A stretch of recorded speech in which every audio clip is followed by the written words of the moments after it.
guys, what is up? It is the Fast Break Report here, bringing you guys another vlog. I'm on my fucking lunch break, and I'm not even eating lunch. There's so much shit going down today that I just, like, I don't have time to eat. I ate a late breakfast, so it's fine, but fuck the bullshit, we gotta get into it. The New Jersey Nets. The Brooklyn Nets traded Kevin Durant to the Phoenix Suns at 3 o'clock in the morning last night. I woke up this morning and I really didn't think initially there was much substance to this. I was like, okay, you know, like we know that if they are gonna trade Kevin Durant, it's gonna be before tomorrow. But I kind of expected them to like maybe try to run it back. Like they had Spencer Dinwiddie. You know, they did acquire Dorian Finney-Smith, who isn't too bad. But I am just gonna say this. This trade is pretty fucking insane. You know, Matt is I don't know how to say his name. Matt Ishbia, Matt Ishbia, if I'm saying that correctly. I'm definitely fucking that up. But this man takes over the Phoenix Suns. Okay, within 48 hours, he's making a fucking all-in move for Kevin Durant. Now, it is rumored that Kevin Durant wanted to go to Phoenix last year during the offseason, but it's just the idea, like, Phoenix was a team that under Robert Sarver, whatever, who gives a fuck, he's not the owner anymore, but when he owned the team, they did not want to go into the luxury tax at all. Like, they were a team that it was just like, they wanted to avoid paying as much luxury tax expense as possible, right? Like, they just did not want to do it. 48 hours after this man acquires the team, he's like, you know what, get me Kevin Durant, and they did it. They did it. Now, I will say this. I love this trade for Phoenix. For the Nets, it's a step in the right direction, but I'm like, you know, they were one of the few teams that could make a Kevin Durant trade work. But basically, the trade is Kevin Durant and TJ Warren, who was a Phoenix Sun at one point, are going to Phoenix in exchange for Mikal Bridges, Cam Johnson, Jay Crowder, who has now been traded to the to the Milwaukee Bucks for 5 second-round picks, which, I don't know, apparently Milwaukee thinks he's that good, but, so they're getting 4 first-round picks and a 2028 pick swap. From what I understand, the Nets are getting unprotected picks, so these are all unprotected picks for Kevin Durant, which I think is a very nice haul. In 2023, 2025, 2027, and 2029. Honestly, it's not the worst haul in the world for Kevin Durant. Mikal Bridges is a very good player. He's under contract for the next, I think, 3 years. Cam Johnson's a guy they're going to be able to re-sign. And Jay Crowder was just salary cap filler, which they actually got rid of Jay Crowder and sent him to Milwaukee for 5 second-round picks. So they just cleared up another $10 million in cap space by just getting rid of Jay Crowder. I gotta be honest, man, like, Brooklyn didn't do too bad here. I'd give them a B+ on this. Like, I don't, just because Kevin Durant was such a hard player to trade, but, like, they ended up trading him, and I gotta be honest, man, Phoenix is now my favorite to win the West, and not only win the West, but win the whole fucking thing, okay? They are officially a super team. Like, they now have Chris Paul, Devin Booker, Kevin Durant, TJ Warren, and DeAndre Ayton as their starting 5. That is fucking insane, okay? TJ Warren was a very good player for the Pacers before he got injured. The other day, he was able to start for Brooklyn. I think he knocked down 17 points. Like, TJ Warren is a very capable player. So, the idea that they not only got Kevin Durant, but they got TJ Warren also, as a Pacers fan, I know what TJ Warren is capable of offensively, and I'm just like, boys, if I'm any team in the West, I do not want to see this team in the playoffs. Like, I just fucking don't. I don't. Stay away from me. And honestly, you know who I feel the most happy for? Chris Paul. Because Chris Paul is going to get a ring out of this. I understand Devin Booker's still injured. I understand Kevin Durant, I think, has an MCL sprain and is not playing in the All-Star game now. But it's just the idea, Chris Paul is actually going to get his ring. And the biggest part of this whole thing, for me, is they didn't have to trade DeAndre Ayton. I thought for sure if the Phoenix Suns were going to make a trade for Kevin Durant, they would have to, absolutely, positively have to include DeAndre Ayton or maybe Chris Paul. They didn't even have to do that. They were like, hey, we'll give you Mikal Bridges, we'll give you Cam Johnson, we'll throw in Jay Crowder for salary filler, and they managed to pull off Kevin fucking Durant. Like, this team is gonna, I'm just gonna be honest, remember back in the early 2000s, actually, I think it was like 2010, 2011, the early 2010s. The Lakers were going to acquire Dwight Howard and Chris Paul and pair them with Kobe Bryant.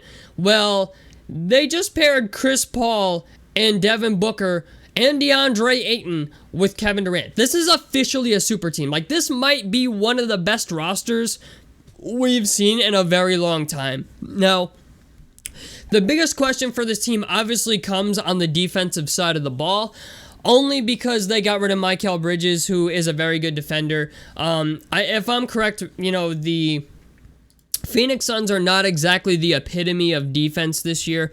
They're 30-26 at the current point in time. Actually, they're 8th in defensive rating, so never mind. It's not too bad. They're 16th in offensive rating, but they're a team that still plays defense. I think Chris Paul is still a somewhat capable defender. DeAndre Ayton's not the worst thing in the world. TJ Warren can play defense when he wants to. When he left Phoenix the first time, he was an okay defender.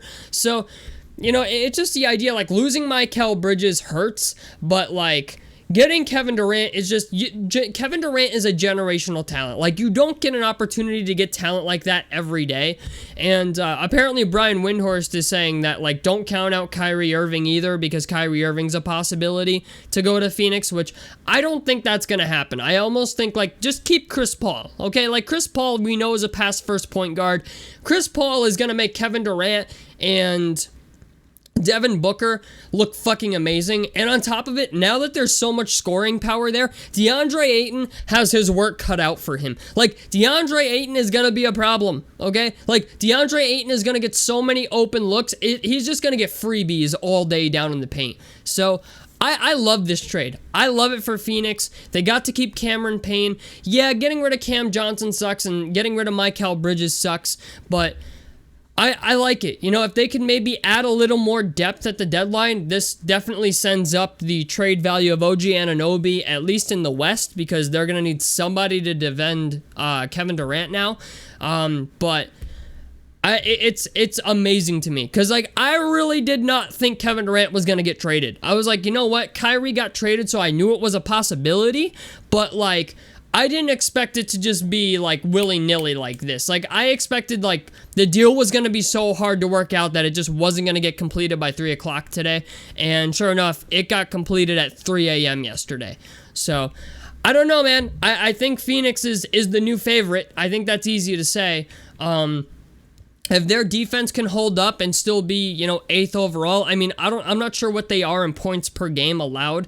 They are currently, for how many points per game they're allowing, they're 5th in the NBA in points per game. Yeah, you know what? They're the favorite now, and they fucking should be. I mean, getting rid of Mikal Bridges sucks, but, like, Saban Lee has been okay for them. Dario Saric is a good stretch big. They still have Bismack Biyombo. Cam Payne has, she's shooting 37% from 3, but 41% from the field leaves a lot to be desired.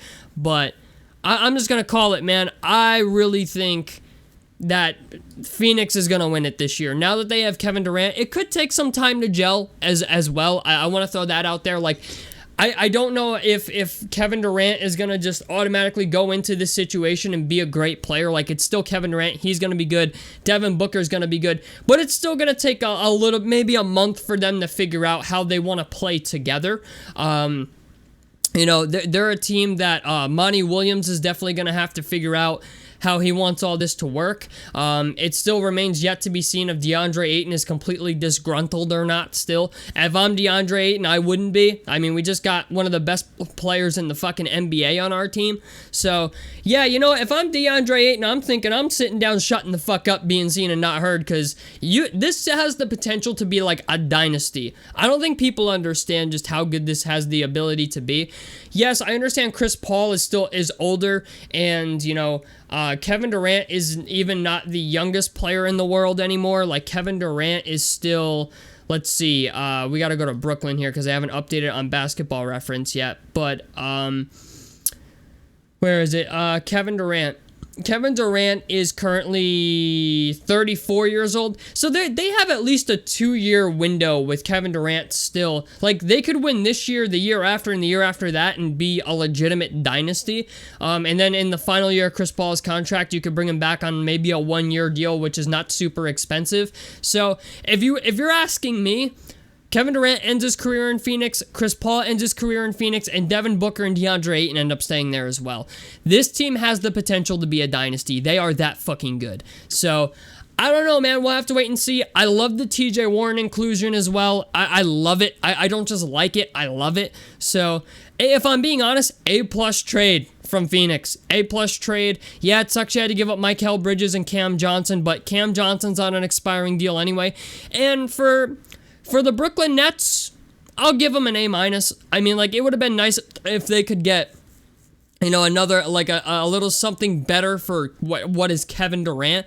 But I still think 4 unprotected first-round picks, a 2028 pick swap, and, you know, Cam Johnson and Mikal Bridges is a nice haul for Kevin Durant. Especially when you consider Mikal Bridges is now going to get the ability to do pretty much whatever the fuck he wants in Brooklyn, outside of whatever Cam Thomas is doing, it seems. But it's just the idea, like, they're a team that's got at least a young core. You know what I'm saying? They got Spencer Dinwiddie. They have Dorian Finney-Smith. They're going to be good defensively. I will say that. They're going to be a good defensive team because you have Dorian Finney-Smith and Mikal Bridges on the same team now. But, yeah, you know what? NBA trade deadline has been fucking crazy, and people were telling me I was wrong for saying, like, you know, like, I remember Kenny For Real also made a video saying, like, oh, this deadline's not going to be exciting. No, it was going to be exciting. I knew it was going to be exciting. I told you it was going to be, like, it's not going to be this boring snooze fest that people thought it would be. There's a lot of players that were looking to get moved, or players that just wanted to go to other teams, and this trade deadline has not disappointed. Kyrie got traded. KD got traded. Okay, D'Angelo Russell and Russell Westbrook got traded. I mean, it's been a fun trade deadline, to say the least. So, tell me what you guys think about this down below in the comment section below. I like, helps me out. Subscribe if you guys want to see more on the Fast Break Report. And I'm out of this motherfucker. Peace, guys.